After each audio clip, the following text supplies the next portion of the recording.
Hi friends, അസ്സാം വലൈക്കും. ബിസ്മിക്ക് ചെല്ലോട്ട് എല്ലാവർക്കും സ്വാഗതം. ഇന്ന് നമ്മൾ അരിപ്പൊടി കൊണ്ട് വളരെ സിമ്പിളായി തയ്യാറാക്കാവുന്ന ഒരു ബ്രേക്ക്ഫാസ്റ്റിൻ്റെ റെസിപ്പിയാണ്. എങ്ങനെയാണെന്ന് നോക്കാം. 250 ml കപ്പിൽ 1 കപ്പ് അരിപ്പൊടി എടുത്തിട്ടുണ്ട് കേട്ടോ. പിന്നെ 1/2 കപ്പ് അവലാണ് എടുത്തത്. എൻ്റെ അടുത്ത് മട്ട അവലാണ് ഉള്ളത്, അതുകൊണ്ട് അതാണ് എടുത്തിട്ടുള്ളത്. വെളുത്ത അവലായാലും കുഴപ്പമൊന്നുമില്ല കേട്ടോ. ഇത് നന്നായിട്ടൊന്ന് കഴുകിയതിന് ശേഷം ഒരു 5 മിനിറ്റ് നിന്ന് കുറച്ച് വെള്ളം ഒഴിച്ചൊന്ന് സോക്ക് ചെയ്യാൻ വയ്ക്കാം. ഇപ്പോൾ ഒരു 5 മിനിറ്റ് ആയിട്ടുണ്ട് കേട്ടോ. അത് അവിടെ മാറ്റി വെച്ചിട്ടുണ്ട്. പിന്നെ നമ്മൾ എടുത്തിട്ടുള്ള അരിപ്പൊടി ഇതുപോലെ ഈ ബൗളിലേക്ക് ഇട്ട് കൊടുക്കുക. 250 ml കപ്പിൽ 1 കപ്പ് അരിപ്പൊടിയാണ്. നമ്മൾ പത്തിരി നൂലപ്പൊക്കെ തയ്യാറാക്കാൻ എടുക്കുന്ന അരിപ്പൊടിയില്ലേ, അതാട്ടോ എടുത്തിട്ടുള്ളത്. അപ്പോൾ അത് ഈ ബൗളിലേക്ക് ഇട്ട് കൊടുത്തിട്ടുണ്ട്. പിന്നെ ഇതിലേക്ക് 1/4 കപ്പ് കടലമാവ് കൂടി ചേർത്ത് കൊടുത്തിട്ടുണ്ട്. പിന്നെ നമ്മളുടെ കുതിർത്ത് വെച്ചിട്ടുള്ള നമ്മുടെ അവൽ കൂടി ചേർത്ത് കൊടുക്കുക. അപ്പോൾ അവലൊന്നും കയ്യിലില്ലെങ്കിൽ പകരം അത്രയും 1/2 കപ്പ് വരുന്ന ചോറ് ചേർത്ത് കൊടുത്താൽ മതി കേട്ടോ. ഇനി ഇതിലേക്ക് 250 ml കപ്പിൽ 1 കപ്പ് വെള്ളം എടുത്തിട്ടുണ്ട്. നമുക്കത് കുറച്ചായിട്ട് ഒഴിച്ചിട്ട് നമുക്കിതൊന്ന് മിക്സാക്കി എടുക്കാം. നിങ്ങളെടുക്കുന്ന അരിപ്പൊടി വെള്ളം കുടിക്കുന്നതിനെ ഡിപ്പെൻഡ് ചെയ്തിട്ട് വെള്ളത്തിൻ്റെ അളവ് വരിക കേട്ടോ. നമുക്ക് ഈ 1 കപ്പ് വെള്ളം മതിയാവില്ല. അപ്പോൾ നമുക്ക് ആദ്യം 1 കപ്പ് വെള്ളം ഒഴിച്ചു കൊടുക്കാം. ബാക്കി 1 കപ്പ് വെള്ളം നമുക്ക് പിന്നീട് ചേർത്ത് കൊടുത്താൽ മതി കേട്ടോ. ബാക്കി എത്ര കപ്പ് വെള്ളം വേണമെന്നുള്ളത് ഞാനിത് മാവ് മിക്സാക്കിയിട്ട് പറയാം കേട്ടോ. ഇപ്പോൾ 1 കപ്പ് വെള്ളം ഇതിലേക്ക് ഒഴിച്ചിട്ട് മിക്സാക്കി എടുത്തിട്ടുണ്ട്. ഇനി ഇത് നമ്മൾ മിക്സിയുടെ ജാറിലിട്ടൊന്ന് അടിച്ചെടുക്കുന്നുണ്ട്. ഇതാ മിക്സിയുടെ ജാർ എടുത്തിട്ടുണ്ട്. ഇനി ഇതിലേക്ക് നമുക്ക് നമ്മുടെ ഈ മിക്സ് ചെയ്ത് വെച്ചത് ഇട്ട് കൊടുക്കാം. വീഡിയോ ഇഷ്ടമാകുകയാണെങ്കിൽ ഒരു ലൈക്ക് തന്നിട്ട് സപ്പോർട്ട് ചെയ്യാൻ മറക്കരുത് കേട്ടോ. ഇതാ 1/2 കപ്പ് തൈര് കൂടെ ചേർത്ത് കൊടുത്തിട്ടുണ്ട്. ഒരു 1/2 കപ്പ് മതിയാകും. നല്ല പുളിയുള്ള തൈരാണെങ്കിൽ ഒരല്പം കുറച്ച് ചേർത്താൽ മതി കേട്ടോ. എനിക്കിത് ചെറിയൊരു പുളിയേ ഉള്ളൂ. പാകത്ത് പുളിയുള്ള തൈരാണ് ഞാൻ എടുത്തത്. ഇതെല്ലാം പാട് നന്നായിട്ടൊന്ന് അടിച്ചെടുത്തിട്ടുണ്ട്. അടിച്ചെടുക്കുന്ന സമയത്ത് കുറച്ച് വെള്ളം കുറവായതിപ്പോൾ 1/4 കപ്പ് വെള്ളം കൂടി ഞാൻ ഇതിലേക്ക് ചേർത്ത് കൊടുത്തിട്ടുണ്ടായിരുന്നു. മൊത്തം 1/4 കപ്പ് വെള്ളമാണ് എനിക്ക് ആവശ്യമായി വന്നത്.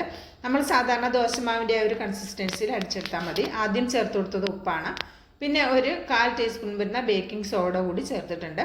നമ്മൾ ഇൻസ്റ്റൻ്റ് ആയിട്ട് തയ്യാറാക്കി എടുക്കുന്ന ദോശ ആയതുകൊണ്ടാണ് നമ്മൾ ബേക്കിംഗ് സോഡ ചേർത്ത് കൊടുത്തത്. ഇതൊരു 1-2 മണിക്കൂർ റെസ്റ്റ് ചെയ്തിട്ട് ചെയ്യുകയാണെങ്കിൽ സോഡ ചേർത്ത് കൊടുക്കേണ്ട ആവശ്യമില്ല.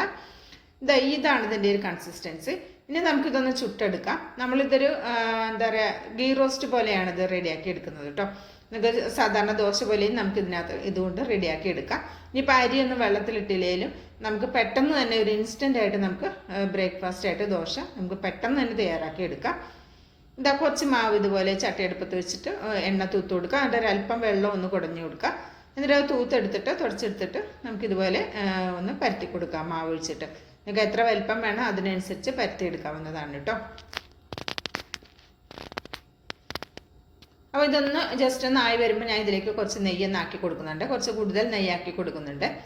നിങ്ങൾക്ക് നെയ്യ് വേണമെങ്കിൽ നെയ്യാക്കി കൊടുക്കാം. നെയ്യാണ് കുറച്ചുകൂടി ടേസ്റ്റ് ഉണ്ടാവുക. നിങ്ങൾക്ക് വേണമെങ്കിൽ നല്ലെണ്ണയൊക്കെ വേണമെങ്കിൽ അങ്ങനെയും ആക്കി കൊടുക്കാം കേട്ടോ. ഇഷ്ടമുള്ളത് ചെയ്യാം.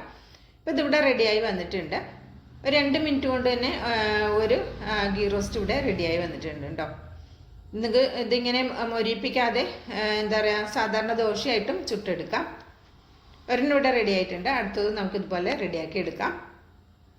ഒരല്പം വെള്ളം ഒന്ന് ആക്കി കൊടുക്കണം കേട്ടോ. അപ്പോൾ ആ ചൂടൊന്ന് ക്രമീകരിച്ചോളും. നല്ല ചൂടിൽ നമ്മൾ ദോശ മാവ് ഒഴിച്ചു കൊടുത്താൽ, കല്ലിലേക്ക് ഒഴിച്ചു കൊടുത്താൽ നിങ്ങൾക്കറിയാലോ അവിടെ ഇവിടെ ഒട്ടിപ്പിടിക്കുന്ന മാതിരി വരും. നമ്മൾ പരത്താൻ പറ്റൂല. പരത്തുമ്പോൾ പല സ്ഥലത്തും ഇങ്ങനെ പൊട്ടിപ്പോകുന്ന രീതിയിൽ വരും. അപ്പോൾ ഇതുപോലെ ഒന്ന് പരത്തി കൊടുക്കണ്ട. ആദ്യത്തെ അത്ര ഞാൻ വട്ടാക്കുന്നില്ല, കുറച്ച് വട്ടം കുറച്ചിട്ടാണ് റെഡിയാക്കുന്നത്. ഇതിൽ അല്പം ഞാൻ ഗീ ആക്കി കൊടുത്തിട്ടുണ്ടായിരുന്നു. ഇനി ഇതുപോലെ നമുക്ക് ചട്ടിയിൽ നിന്ന് എടുക്കാം. നല്ല ടേസ്റ്റി ആയിട്ടുള്ള ഒരു അടിപൊളി ദോശയാണ്. ഇൻസ്റ്റൻ്റ് ആയിട്ട് നമുക്ക് തയ്യാറാക്കി എടുക്കാം. അപ്പം ഇനി സാധാരണ ഇതേപോലെ ദോശ പോലെ പരത്തിയിട്ട് നമുക്ക് ഇതുപോലെ അടച്ചു വെച്ചിട്ടും റെഡിയാക്കി എടുക്കാം കേട്ടോ. അപ്പോൾ നിങ്ങൾക്ക് എങ്ങനെയാണോ ഇഷ്ടം അതുപോലെ ഇത് റെഡിയാക്കി എടുക്കാവുന്നതാണ്. ഇനി കുട്ടി കുട്ടി ദോശയായിട്ട് ഉണ്ടാക്കണമെങ്കിൽ അങ്ങനെയും നമുക്കിത് റെഡിയാക്കി എടുക്കാം. നമ്മൾ അടച്ചു വെച്ചതുകൊണ്ട് ആ അടപ്പിൽ നിന്ന് ചാടിയ വെള്ളം കേട്ടോ ദോശക്കല്ലിൽ ഉണ്ടായിരുന്നത്. നല്ല ഹോളൊക്കെ ആയിട്ടുള്ള നല്ല സ്പോഞ്ചി ആയിട്ടുള്ള ദോശ ഇങ്ങനെയും റെഡിയാക്കി എടുക്കാം. അപ്പം ഞാൻ ഇതിലേക്ക് തേങ്ങയും മുളകും ഒക്കെ ചേർത്തിട്ടുള്ള ഒരു ചട്ടണി ഉണ്ടാക്കിയിട്ടുണ്ടായിരുന്നത്. നല്ല ക്രിസ്പി ആയിട്ടുള്ള നമ്മുടെ നെയ് റോസ്റ്റ് ഇവിടെ റെഡി ആയിട്ടുണ്ട്. അപ്പം ഇഷ്ടമായിട്ടുണ്ടെങ്കിൽ തീർച്ചയായിട്ടും ഇതുപോലെ ഇൻസ്റ്റൻ്റ് ആയിട്ട് തയ്യാറാക്കി നോക്കുക.